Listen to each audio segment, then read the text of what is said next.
السلام علیکم۔ آج کی میری یہ ویڈیو میاں بیوی کی کھٹی میٹھی محبت کی ایک خوبصورت داستان ہے۔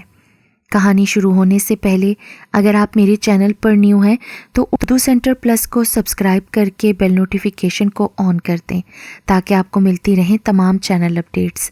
کہانی پسند آنے پر ویڈیو کو لائک اور شیئر ضرور کیجیے۔ بیسن پھینٹ کر ایک طرف رکھتے ہوئے اس نے ایک نظر کچن میں لگی ہوئی گھڑی کی طرف ڈالی جو اس نے اپنی سہولت کے لیے لگائی تھی، کیونکہ یہاں سب کو وقت کی پابندی کا بہت خیال رہتا تھا، اور اب تو یوں بھی رمضان کا مہینہ تھا۔ سحری اور افطاری میں وقت کی پابندی تو لازمی تھی۔ ابھی افطار میں 25 منٹ باقی تھے۔ اتنی دیر میں وہ آرام سے باقی کا سب کام کر سکتی تھی۔ فروٹ چاٹ میں مسالہ مکس کرتے ہوئے ایک بار دل نے پھر بڑی شدت سے خواہش کی کہ وقت کی سوئی الٹا چلنا شروع کر دے اور وہ ایک بار پھر ان آزاد فضاؤں میں پہنچ جائے جو شادی سے پہلے اسے میسر تھیں۔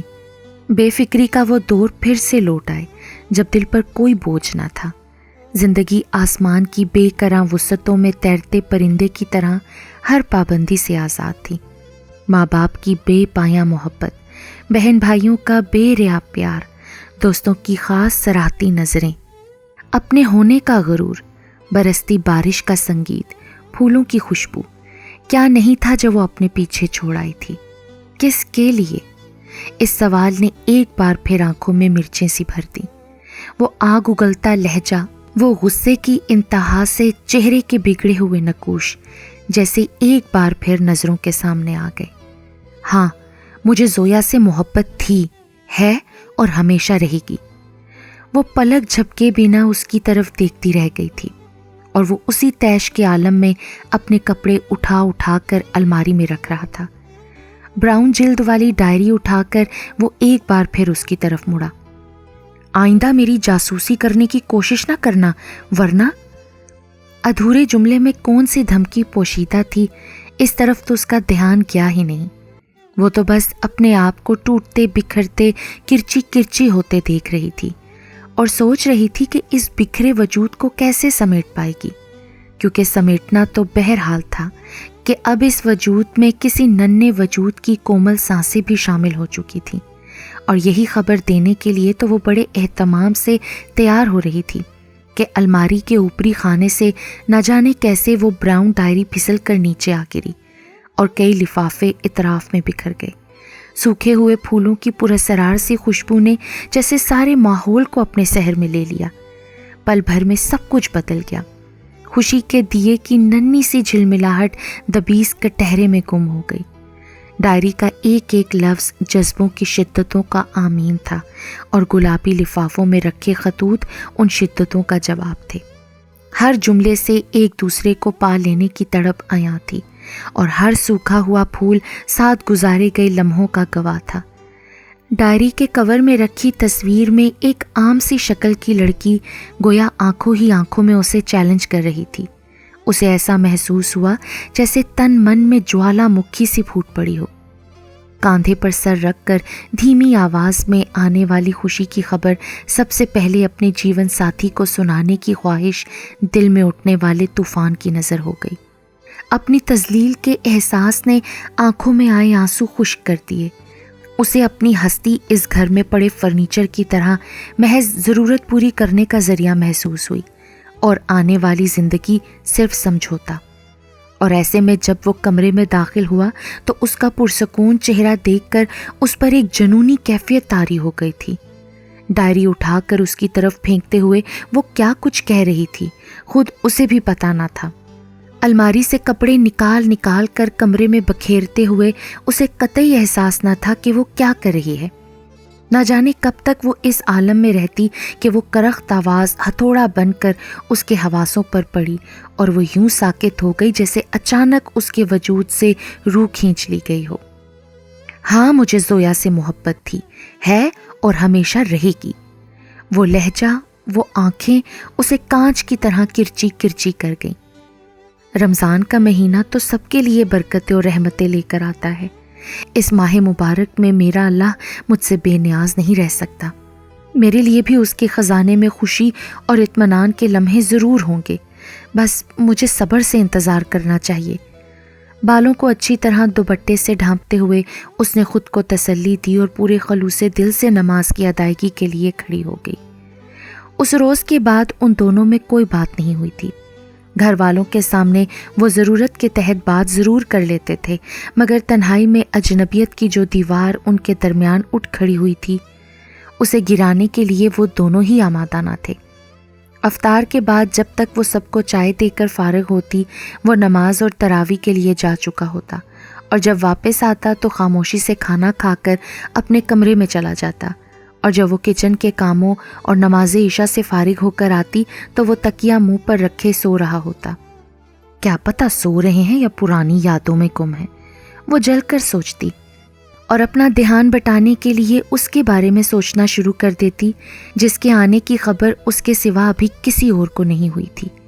حیرت انگیز طور پر اس کی طبیعت میں کوئی ایسی تبدیلی نہیں آئی تھی کہ کسی کا دھیان اس طرف جاتا۔ دل کے کسی خاموش گوشے میں ڈری سہمی سی خواہش اب بھی موجود تھی کہ اس کے حال سے واقف ہونے والا پہلا شخص اسے اس مرتبے پر پہنچانے والا ہی ہو، مگر اس کی بے نیازی کے واضح اظہار کے بعد وہ بھی اپنی انا کو کچلنے کے لیے تیار نہ تھی۔ ویسے بھی اس کی ڈائری اور خطوط پڑھنے کے بعد اسے یقین ہو گیا تھا کہ شادی کے بعد اس کی ساری لگاوٹیں محض دکھاوا تھیں۔ وہ ایک دوسرے کو پانے کی خوشی، وہ آنے والی زندگی میں قدم بقدم ساتھ چلنے کے ارادے، سب کچھ کتنا کھوکھلا اور بے معنی لگنے لگا تھا۔ وہ شخص جس سے ناتا جوڑنے کے بعد سارے رشتے ثانوی حیثیت اختیار کر گئے تھے، اب کتنا پرایا پرایا سا ہو گیا تھا۔ گھر میں آج کل رمضان کی وجہ سے سب کا دھیان صرف عبادات کی طرف تھا۔ نماز، کلام پاک کی تلاوت، نماز تراویح، سب دل و جان سے مسلمان ہونے کا حق ادا کرنے میں مصروف تھے۔ کسی نے ان دونوں کے درمیان پیدا ہونے والی خلیج کی طرف توجہ ہی نہیں دی، اور یوں بھی دونوں اپنے طور پر یہی کوشش کر رہے تھے کہ کسی کو ان کی کیفیت کا اندازہ نہ ہو۔ رمضان کا پہلا عشرہ گزر چکا تھا جب اس کے میکے سے فون آیا، سویرا، تمہاری عیدی کے سلسلے میں ہم لوگ شاپنگ کے لیے جا رہے ہیں، اگر تم بھی آ جاؤ تو اپنی پسند کی خریداری کر لینا۔ ماں کا ممتا سے لبریز لہجہ اسے رلا گیا۔ وہ کئی لمحوں تک کچھ نہ بول سکی۔ امی، اگر آپ پہلے کہتی تو میں فیضان سے پوچھ لیتی، اب تو وہ آفس جا چکے ہیں، اور پھر گھر کا سب کام بھی اکیلے پھپھو پر پڑ جائے گا۔ آپ لوگ خود ہی چلے جائیں، ویسے بھی میری اور بھابھی کی پسند تو ایک سی ہی ہے نا۔ اس نے اپنے لہجے کو نارمل رکھنے کی بھرپور کوشش کی، مگر دوسری طرف ماں کے دل کو خبر ہو ہی گئی۔ کیا بات ہے، تمہاری آواز کو کیا ہوا سویرا؟ کچھ بھی تو نہیں امی، بس ذرا گلا خراب ہو رہا ہے، کل دہی بڑے کھا کر کچھ زیادہ ہی ٹھنڈا پانی پی لیا تھا۔ ایک بار پھر اس نے امڑتے ہوئے آنسوؤں پر قابو پانے کی کوشش کی۔ اپنا خیال رکھا کرو بیٹا، کیا ضرورت تھی اتنا ٹھنڈا پانی پینے کی، جبکہ پتہ بھی ہے کہ تمہارا گلا خراب ہو جاتا ہے۔ ماں کی آواز میں پریشانی بڑھ گئی۔ اوہو امی، کچھ نہیں ہوتا، آپ تو بس یوں ہی پریشان ہو جاتی ہیں۔ ہاتھ کی پشت سے چھلک آنے والے آنسو صاف کرتے ہوئے اس نے ہنسنے کی کوشش کی۔ ماں بنو گی نا تو پتہ چلے گا تمہیں۔ اچھا خیر بیٹا، اپنا خیال رکھنا، اور اب ٹھنڈا پانی مت پینا۔ دوسری طرف سے سلسلہ منقطع ہو جانے کے بعد بھی وہ کئی لمحوں تک ریسیور ہاتھ میں لیے یوں ہی کھڑی رہی۔ آنکھوں میں آتے آنسو آپ ہی آپ خشک ہو گئے۔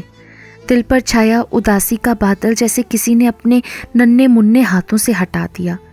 گول مٹول چہرے پر چمکتی معصوم آنکھیں اسے شرارت سے تکنے لگیں۔ ماں بنو گی نا تو پتہ چلے گا۔ ماں کے ایک جملے نے اس کا موڈ ہی بدل ڈالا۔ ماں تو میں بن چکی ہوں امی۔ ایک غرور کی سی کیفیت اس کے سارے وجود پر چھا گئی۔ موسم عجیب سا ہو گیا تھا۔ دن جون جولائی کے مہینوں کی طرح گرم ہوتا اور رات میں خنکی ہو جاتی۔ اس وجہ سے گھر میں سبھی گلے کی خرابی میں مبتلا تھے، اور اس آڑ میں وہ اپنی حالت چھپانے میں خاصی حد تک کامیاب رہی تھی۔ حالانکہ اب اسے ہر وقت ہلکے ہلکے چکر آتے رہتے اور ہر تھوڑی دیر بعد دل چاہتا کہ سو جائے، مگر وہ خود پر جبر کر کے گھر کے کاموں میں لگی رہتی۔ اس روز وہ ظہر کی نماز پڑھ کر آنکھیں بند کر کے لیٹ گئی۔ نظروں کے سامنے اچانک ہی اس لڑکی کی تصویر آ گئی تو اس کا دل چاہا وہ ایک بار پھر ذرا غور سے دیکھے کہ اس میں ایسی کیا خوبی تھی کہ وہ اب تک اس کی تصویر اور خطوط سینے سے لگائے ہوئے تھا۔ وہ ہمت کر کے اٹھی اور الماری کے اوپری خانے سے وہ براؤن ڈائری نکالنے کی کوشش میں ادھر ادھر ہاتھ مارنے لگی، مگر ایسا لگتا تھا کہ اس نے ڈائری کہیں اور رکھ دی تھی۔ اس نے ساری الماری چھان ڈالی، ڈریسنگ ٹیبل کی درازیں، حتیٰ کہ مسحری کے گدے کے نیچے بھی دیکھ لیا، مگر ڈائری غائب ہو چکی تھی۔ نہ جانے کس محفوظ مقام پر چھپائی گئی ہے کہ مل ہی نہیں رہی۔ نڈھال سی ہو کر وہ ایک بار پھر لیٹ گئی۔ سامنے دیوار پر لگی شادی کی تصویر اسے اپنا منہ چڑھاتی محسوس ہوئی۔ آنکھوں کے گوشے نم ہو گئے۔ صرف 7 ماہ ہوئے تھے اس کی شادی کو، اور اس تھوڑے سے عرصے میں زندگی کتنی بدل گئی تھی۔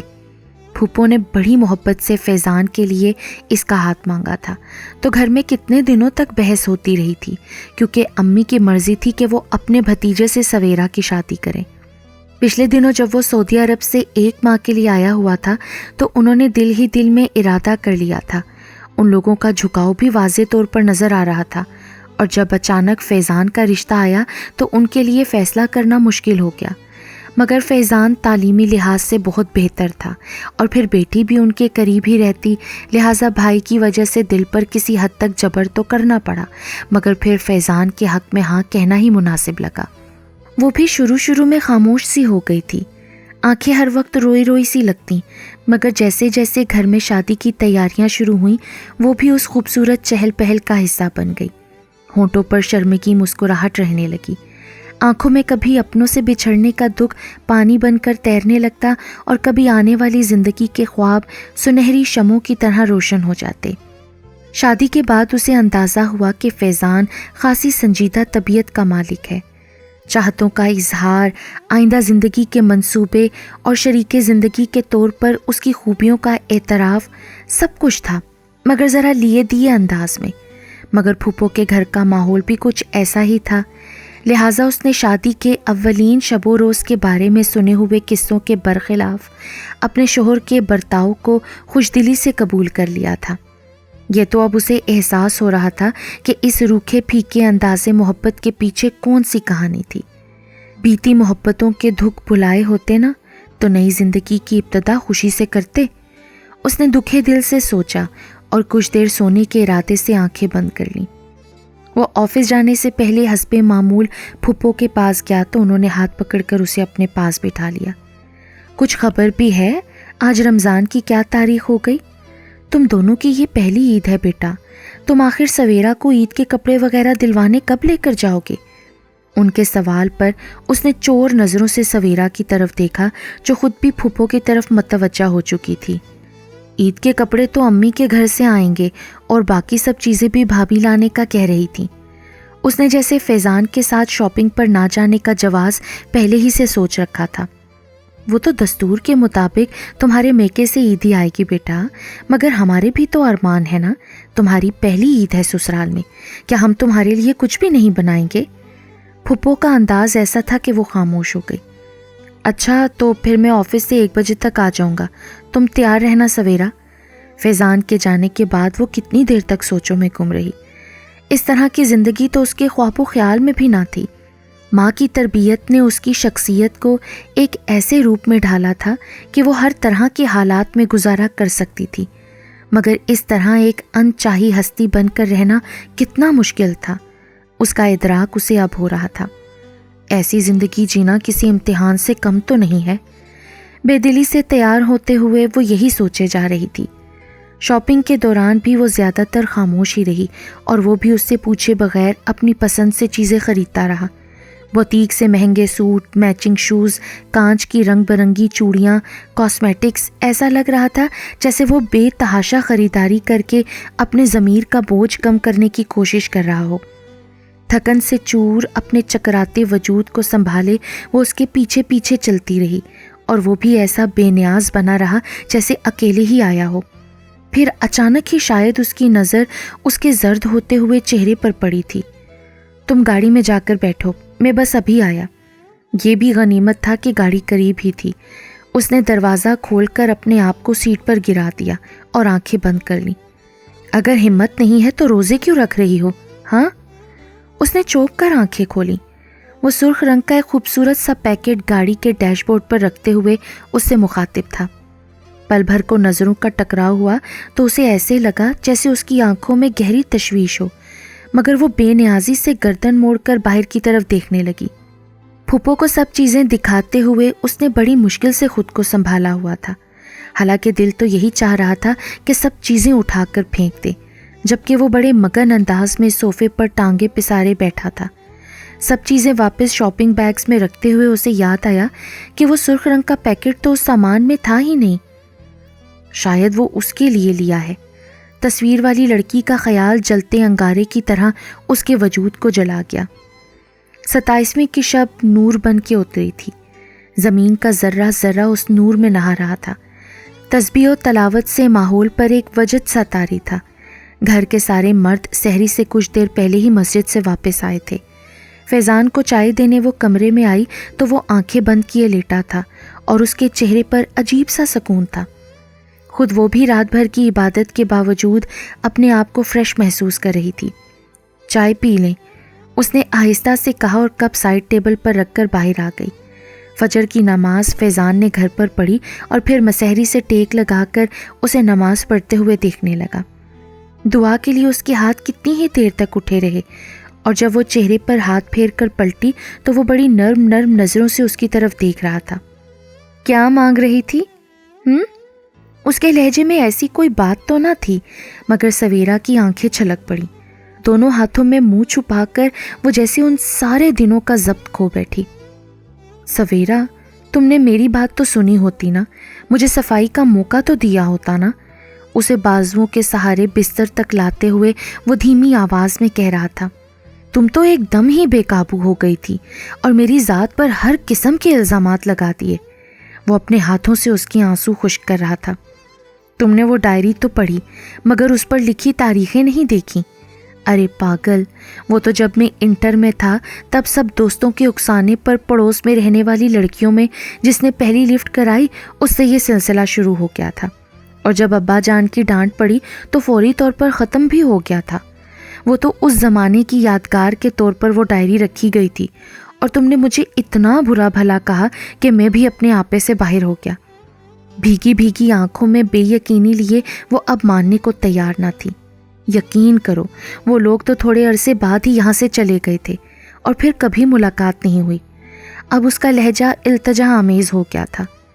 پھر اتنے دن تک خاموش کیوں رہے آپ؟ کندھے پر سے اس کا ہاتھ ہٹاتے ہوئے وہ رخ موڑ گئی۔ خاموش نہ رہتا تو کیا کرتا؟ تم نے بھی تو دوبارہ کچھ نہیں پوچھا، بالکل اجنبیت اختیار کر لی، جیسے ہمارے رشتے کی مضبوطی پر یقین ہی نہ ہو۔ اس کی آواز میں شکوہ تھا۔ وہ بے اختیار ہو کر مڑی اور اس کے کاندھے سے سر ٹکا دیا۔ فیضان، مجھے معاف کر دیں۔ آنسوؤں سے نم آواز سارے شکوے دھو گئی۔ اب کبھی ایسا نہ کرنا، اچھا؟ اطمینان قلب کے لیے مانگی گئی دعائیں قبولیت کا درجہ پا گئی تھیں۔ عید کا چاند رب العزت کا تحفہ تھا ان لوگوں کے لیے جنہوں نے احکام کی پابندی کی اور اس کی نعمتوں سے کبھی مایوس نہیں ہوئے۔ دعا مانگ کر ہاتھ سمیٹنے سے پہلے اس نے ان پھیلی ہتھیلیوں پر وہ سرخ پیکٹ رکھ دیا جس میں ایک خوبصورت چین جگمگا رہی تھی۔ اب کبھی میری محبت پر شک نہ کرنا سویرا۔ جذبوں سے چور آواز کے جواب میں اس نے اپنا سر اس کے کاندھے پر رکھ دیا اور دھیمی آواز میں وہ راز بتایا جسے سن کر وہ بے یقینی کے عالم میں اس کا چہرہ اپنے ہاتھوں میں لیے اسے تکتا رہ گیا۔ فیضان بیٹا، جلدی سے جا کر سویرا کے ہاتھوں میں مہندی لگوا دو، ورنہ آج پھر چاند رات کی وجہ سے رش بھر جائے گا۔ پھپھو کی آواز نے انہیں چونکا دیا۔ دل میں بے تحاشا خوشیاں سمیٹے وہ آہستہ آہستہ سیڑھیاں اتر کر اپنے کمرے میں آئی اور اپنی نئی زندگی کی پہلی چاند رات کو یادگار بنانے کے لیے تیار ہونے لگی۔ فیضان کی دی ہوئی چین گلے میں ڈالتے ہوئے اس نے سکون سے بھرا گہرا سانس لیا۔ شام گہری ہو چکی تھی۔ 19 کا باریک چاند اب آسمان کی وسعتوں میں کہیں نظر نہیں آ رہا تھا، مگر اس کی زندگی کے افق پر محبت کا چاند پورے آب و تاب سے جگمگا رہا تھا۔